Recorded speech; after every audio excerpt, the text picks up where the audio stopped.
Sir, എപ്പോഴാണ് ഒരാൾ സൈക്യാട്രിസ്റ്റിനെ കാണേണ്ടത്? ശ്രദ്ധിക്കേണ്ട പ്രധാന ലക്ഷണങ്ങൾ എന്തൊക്കെയാണ്? നമുക്കോ നമ്മുടെ പ്രിയപ്പെട്ടവർക്കോ ദൈനംദിന ജീവിതത്തെ ബാധിക്കുന്ന ലക്ഷണങ്ങൾ നമ്മൾ കണ്ടു തുടങ്ങുമ്പോഴാണ് നമ്മളൊരു സൈക്യാട്രിസ്റ്റിനെ കാണുന്നത്. അപ്പോൾ കോമൺ ആയി വരുന്ന ലക്ഷണങ്ങൾ എന്തൊക്കെയാണെന്ന് ചോദിച്ചാൽ വിട്ടുമാറാത്ത ഉത്കണ്ഠ, ഭയം, ക്ഷീണം, ഉറക്കത്തിന്റെ കുറവ് അല്ലെങ്കിൽ കൂടുതൽ, ഭക്ഷണക്രമത്തിലുള്ള മാറ്റം, സ്വഭാവത്തിൽ പെട്ടെന്നുള്ള മാറ്റങ്ങൾ, അകാരണമായ അടിസ്ഥാനമില്ലാത്ത സംശയങ്ങൾ, ജോലിയിലോ പഠനത്തിലോ ഉള്ള ശ്രദ്ധക്കുറവ്, ലഹരി വസ്തുക്കളുടെ ഉപയോഗം, ആത്മഹത്യാ പ്രവണത. ഇത് കൂടാതെ കുട്ടികളിൽ ഉണ്ടാകുന്ന സ്വഭാവ വൈകല്യങ്ങൾ, പഠനക്ഷമത കുറവ്, പിന്നെ മുതിർന്നവരിൽ ഉണ്ടാകുന്ന ഓർമ്മക്കുറവ്, സ്വഭാവത്തിലുണ്ടാകുന്ന വ്യത്യാസം. ഈ പറയുന്ന പ്രശ്നങ്ങളെല്ലാം 1-2 ആഴ്ചയിൽ കൂടുതൽ അല്ലെങ്കിൽ നമ്മുടെ ഡെയിലി ലൈഫിനെ അഫക്ട് ചെയ്ത് തുടങ്ങുമ്പോൾ നമ്മളൊരു സൈക്യാട്രിസ്റ്റിനെ കൺസൾട്ട് ചെയ്യേണ്ടത്. സാറിന് കാണാൻ വരുന്ന എല്ലാ രോഗികൾക്ക് സാർ മെഡിസിൻ കൊടുക്കാറുണ്ടോ, അതോ കൗൺസിലിംഗ് മാത്രം മതിയാവുന്ന സാഹചര്യങ്ങളാണോ ഉണ്ടാവാറ്? മാനസികാരോഗ്യ പ്രശ്നങ്ങളുടെ ട്രീറ്റ്മെന്റ് 2 തരത്തിലാണ് വരുന്നത്. അതിലൊന്ന് മരുന്നുകൾ കൊണ്ടുള്ള ട്രീറ്റ്മെന്റ്, രണ്ടാമത് സൈക്കോതെറാപ്പി അല്ലെങ്കിൽ കൗൺസിലിംഗ് തുടങ്ങിയ ട്രീറ്റ്മെന്റ്.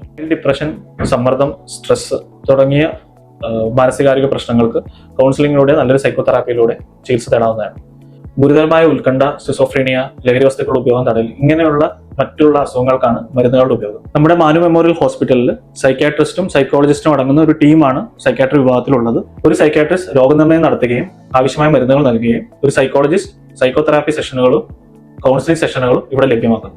സൈക്കോതെറാപ്പി അല്ലെങ്കിൽ കൗൺസിലിംഗ് എന്നുള്ളത് ഒരു ഉപദേശം മാത്രമല്ല, ഓരോ വ്യക്തിയുടെ ഉള്ളിലെ പ്രശ്നങ്ങളെ തിരിച്ചറിയാനും ആ പ്രശ്നങ്ങളുടെ സൊല്യൂഷൻ അവരിൽ നിന്ന് തന്നെ കണ്ടെത്താനും അത് സഹായിക്കും.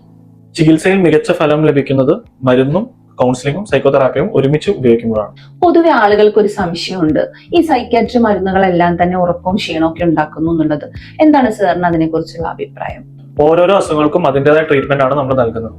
രോഗിയുടെ പ്രായം, രോഗിയുടെ ജോലി, അവരുടെ അസുഖത്തിന്റെ സിവിയറിറ്റി, ഇതെല്ലാം മുൻനിർത്തിക്കൊണ്ടാണ് നമ്മൾ ഓരോ ഗുളിക നൽകുന്നത്. ചില മരുന്നുകൾക്ക് ഉറക്കമോ ക്ഷീണമോ ഉണ്ടായേക്കാം, പക്ഷെ എല്ലാ മരുന്നുകൾക്കും ഉറക്കവും ക്ഷീണവും ഉണ്ടാകുന്നില്ല. പിന്നെ ഈ സൈക്യാട്രി മരുന്ന് കഴിച്ചു തുടങ്ങിയാൽ ജീവിതകാലം മുഴുവനും അത് കഴിക്കേണ്ടി വരുമോ?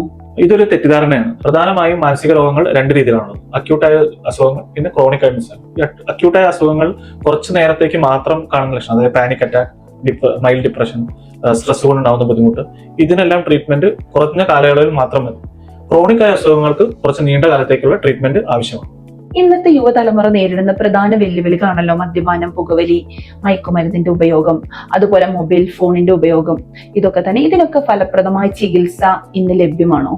പുകവലി, മദ്യപാനം തുടങ്ങിയ ദുശീലങ്ങൾ, ഇതിൽ MDMA ഉപയോഗം, കഞ്ചാവിന്റെ ഉപയോഗം, ഇതെല്ലാം ഡി അഡിക്ഷൻ ട്രീറ്റ്മെന്റിൽ ഉൾപ്പെടുന്നു. കൗൺസിലിംഗ്, സൈക്കോതെറാപ്പി, കുടുംബത്തിന്റെ പിന്തുണ, കൃത്യമായ ഫോളോ അപ്പ് എന്നിവ പൂർണ്ണമായ ലഹരി മുക്തിക്ക് സഹായിക്കുന്നു. ഇതിനു പുറമെ ഗെയിമിംഗ്, സ്മാർട്ട് ഫോൺ, ഇന്റർനെറ്റ് തുടങ്ങിയവയും അഡിക്ഷനിൽ ഉൾപ്പെടുന്നവയാണ്. ഈ അഡിക്ഷനുകൾക്കും വ്യക്തമായ ട്രീറ്റ്മെന്റ് ലഭ്യമാണ്. സൈക്യാട്രിസ്റ്റിനെ കാണുന്നത് ഗുരുതരമായ മാനസിക രോഗമുള്ളവർ മാത്രമാണെന്ന ധാരണ ശരിയാണോ? ഈ ധാരണ ശരിയല്ല.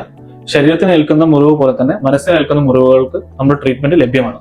ഉറക്ക പ്രശ്നങ്ങൾ, കുടുംബ പ്രശ്നങ്ങൾ, ലഹരിയുടെ ഉപയോഗം, കുട്ടികളുടെ പെരുമാറ്റ പ്രശ്നങ്ങൾ, ദാമ്പത്യ ജീവിതത്തിലെ ബുദ്ധിമുട്ടുകൾ, ലൈംഗിക പ്രശ്നങ്ങൾ, വിട്ടുമാറാത്ത തലവേദന, മറവി തുടങ്ങിയവയ്ക്കും സൈക്യാട്രി ചികിത്സ ലഭ്യമാണ്. എത്രയും വേഗം ചികിത്സ തേടുന്നുവോ അത്രയും നല്ല ഫലം ലഭിക്കാനുള്ള സാധ്യത കൂടുതലാണ്. എന്തിനൊക്കെയാണ് ചികിത്സ തേടേണ്ടതെന്ന് ഇപ്പോഴും പലർക്കും അറിയില്ല. സാധാരണക്കാരിൽ ഉണ്ടായേക്കാവുന്ന ഒരുപാട് ചോദ്യങ്ങൾക്കുള്ള മറുപടിയാണ് സർ ഈ കുറഞ്ഞ സമയത്തിനുള്ളിൽ ഞങ്ങൾക്ക് നൽകിയത്. Thank you sir.